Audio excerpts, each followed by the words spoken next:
আগামী বুধবার মহাশিবরাত্রির দিন পুজো হয়ে যাওয়ার পর যদি শিবলিঙ্গ থেকে এই জিনিসটি নিয়ে আসতে পারেন আর যদি সমস্ত নিয়মবিধি মেনেই উপায়টি করতে পারেন তো আপনার ভাগ্য আরও শক্তিশালী হয়ে উঠবে। দেবাদিদেব মহাদেবের কৃপায় ও আশীর্বাদে আপনার যাবতীয় সমস্যার সমাধান হয়ে যাবে। দীর্ঘদিনের শারীরিক অসুস্থতা ও অর্থ সংক্রান্ত যে কোনো সমস্যা নিমেষেই দূর হয়ে যাবে এবং প্রচুর অর্থের মালিক হয়ে যাবেন। নমস্কার বন্ধুরা, ভক্তিমূলক কথা চ্যানেলে জানাই আপনাদের সকলকে স্বাগত। বন্ধুরা, আশা করছি ঈশ্বরের আশীর্বাদে আপনারা প্রত্যেকেই ভালো আছেন এবং সুস্থই আছেন। মহাশিবরাত্রি আসতে আর কয়েকটা দিন বাকি রয়েছে। এই দিনটির জন্য মহাদেবের ভক্তরা সারা বছর ধরে অপেক্ষা করে থাকেন। আর এই দিন বাবাকে সন্তুষ্ট করার জন্য সাধ্যমতো উপকরণ সামগ্রী জোগাড় করে বাড়ির আশেপাশে শিব মন্দিরে পুজো দিতে যান প্রত্যেকেই। আর যদি সেই সময় এই বিশেষ একটি জিনিস শিবলিঙ্গ থেকে তুলে নিয়ে আসতে পারেন তাহলে আপনারাই বিশেষভাবে লাভবান হবেন। যেখান থেকেই হোক প্রচুর ধন সম্পত্তির মালিক হয়ে উঠবেন। আপনারা বাবা ভোলানাথের বিশেষ আশীর্বাদ পাবেন। তো বন্ধুরা, কি সেই জিনিস আজকের এই ভিডিওতে বিস্তারিতভাবে আলোচনা করব। তাই বন্ধুরা, ভিডিওটি স্কিপ না করে সম্পূর্ণরূপে দেখুন। আর দেখার পর যদি ভালো লাগে তাহলে অবশ্যই ভিডিওটিতে একটি লাইক করবেন এবং কমেন্টসে লিখবেন হর হর মহাদেব। আর আমার চ্যানেলে যদি নতুন বন্ধু হয়ে থাকেন তাহলে চ্যানেলটিকে সাবস্ক্রাইব করে পাশে থাকার অনুরোধ রইল। বন্ধুরা, মহাশিবরাত্রির দিনটি হলো বিশেষ আধ্যাত্মিক ও মাহাত্ম্যপূর্ণ। এই দিন দেবাদিদেব মহাদেবের বিশেষ পূজা অর্চনা করা হয়ে থাকে। মহাশিবরাত্রির দিন শিব পুজোয় অবশ্যই দুধ, দই, ঘি, মধু, বেলপাতা, ধুতুরা ফুল, আকন্দ ফুল, অক্ষত আতপ চাল, গঙ্গার জল, ফুল, ফল, চন্দন, ভস্য ও ভাং ভগবান শিবের পুজোয় এই উপকরণগুলি অবশ্যই নেবেন। সবার প্রথমেই দুধ দিয়ে শিবলিঙ্গের অভিষেক করবেন। তারপর শিবলিঙ্গে দই দিয়ে অভিষেক করবেন। তারপর শিবলিঙ্গে 1 ঘটি গঙ্গার জল অর্পণ করবেন। তারপর ফুল আর বেলপাতা শিবলিঙ্গে অর্পণ করবেন এবং তারপর শিবলিঙ্গে অল্প একটু ঘি আর একটু মধু অর্পণ করবেন। তারপর শিবলিঙ্গে গোটা ফল অর্পণ করবেন। তারপর চন্দন শিবলিঙ্গে আপনার হাতের আঙুলে করে তিলক লাগিয়ে দেবেন। আর তারপর শিবলিঙ্গে অল্প একটু অক্ষত আতপ চাল অর্পণ করবেন।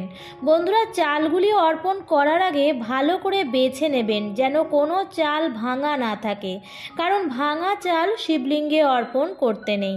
তাই সম্পূর্ণ গোটা অর্থাৎ অক্ষত আতপ চাল অর্পণ করবেন। তারপর শিবলিঙ্গে অল্প একটু ভস্য ও ভাং অর্পণ করবেন। বন্ধুরা, ফুল আপনারা যাই নিন না কেন ধুতুরা ফুল কিন্তু অবশ্যই নেবেন। আর অবশ্যই নেবেন একটি ধুতুরা ফলও, কারণ এই দুটি ভগবান শিবের অত্যন্ত প্রিয়। এইভাবে সমস্ত উপকরণ দিয়ে ভগবান শিবের পূজা করে নেবেন। ভগবান শিবের কাছে আপনাদের মনস্কামনা জানাবেন। তারপর ধূপ প্রদীপ দেখিয়ে ভগবান শিবের আরতি করে নেবেন। আপনি যদি ব্রত রেখে সারাদিন উপবাস থাকেন তাহলে কিন্তু ভগবান শিবের পুজো করার সময় অবশ্যই মহামৃত্যুঞ্জয় মন্ত্র জপ করবেন। মহামৃত্যুঞ্জয় মন্ত্র ভীষণই শক্তিশালী মন্ত্র। আপনি যদি ব্রত নাও রাখেন তবুও কিন্তু ভগবান শিবের পূজা অবশ্যই করবেন আর মহামৃত্যুঞ্জয় মন্ত্র জপ করবেন। সমস্ত রকম বাধা বিঘ্ন রোগ ব্যাধি থেকে মুক্তি পাওয়া যায়। আর যতটা সম্ভব মহাশিবরাত্রির সারা দিন ধরে মনে মনে ভগবান শিবের নাম জপ করবেন, ভগবান শিবের ধ্যান করবেন। আর অবশ্যই ভগবান শিবের পূজায় একটি বেল পাতা অর্পণ করবেন। বেলপাতাটি একদম পরিষ্কার নিখুঁত নেবেন, কোনো ছেঁড়া ফাটা বেলপাতা দেবেন না।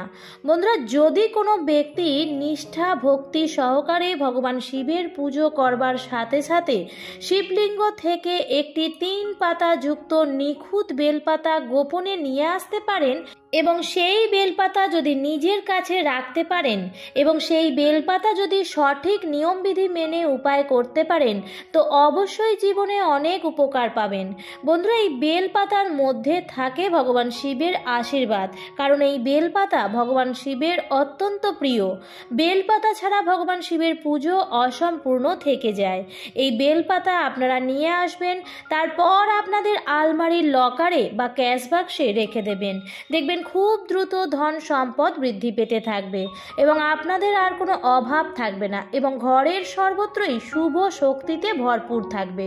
তো বন্ধুরা, কি করবেন, আপনারা মহাশিবরাত্রির দিন আপনাদের আশেপাশে যে শিব মন্দিরেই পুজো দিতে যাবেন সেখান থেকেই গোপনে আগের থেকেই শিবলিঙ্গে রাখা কোনো একটি 3 পাতা যুক্ত নিখুঁত বেলপাতা তুলে নেবেন এবং আপনার বাড়িতে সেটি নিয়ে চলে আসবেন।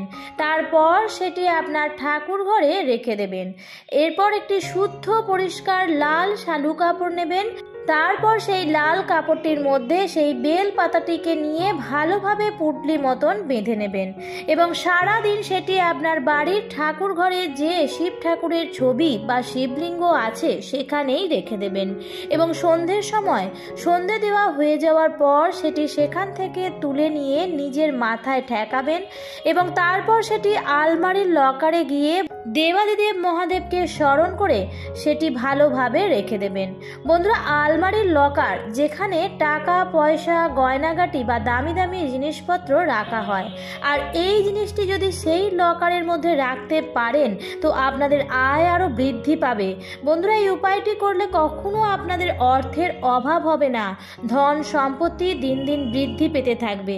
বন্ধুরা, আপনারা কি দীর্ঘদিন ধরে রোগ জ্বালায় ভুগছেন, অনেক ডাক্তার দেখিয়ে ওষুধ খেয়েও রোগ জ্বালা থেকে মুক্তি পাচ্ছেন না? তাহলে এই বেলপাতাটিকে একটি 1 ঘটি জলের মধ্যে ভিজিয়ে সেই জলটি খেয়ে দেখুন, ভগবান শিবের আশীর্বাদে আপনি সুস্থ নিরোগ শরীর লাভ করতে পারবেন।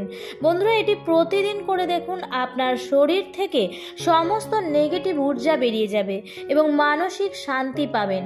বন্ধুরা, মহাশিবরাত্রির দিন শিবলিঙ্গে যে বেলপাতা অর্পণ করা হয় তা সেই বেলপাতা কিন্তু অমৃতের সমান হয়ে যায়। আর আপনি যদি সেই বেলপাতা সম্পূর্ণ গোপনে সংগ্রহ করে আপনাদের বাড়িতে নিয়ে এসে স্থাপন করতে পারেন তো আপনাদের বাড়িতে সুখ শান্তি সমৃদ্ধিতে ভরে উঠবে। পরিবারের সকল সদস্যদের মধ্যে ভাব ভালোবাসা বৃদ্ধি পাবে। অনেক বন্ধুরা আছেন রাতে ভয় পান বা ঘুমিয়ে ঘুমিয়ে খারাপ স্বপ্ন দেখেন, তাদের উদ্দেশ্যে বলবো, এই মহাশিবরাত্রির দিন শিবলিঙ্গ থেকে একটি বেলপাতা নিয়ে আসুন এবং সেটি বালিশের নিচে রেখে ঘুমান। অশুভ স্বপ্নের হাত থেকে রক্ষা পাবেন।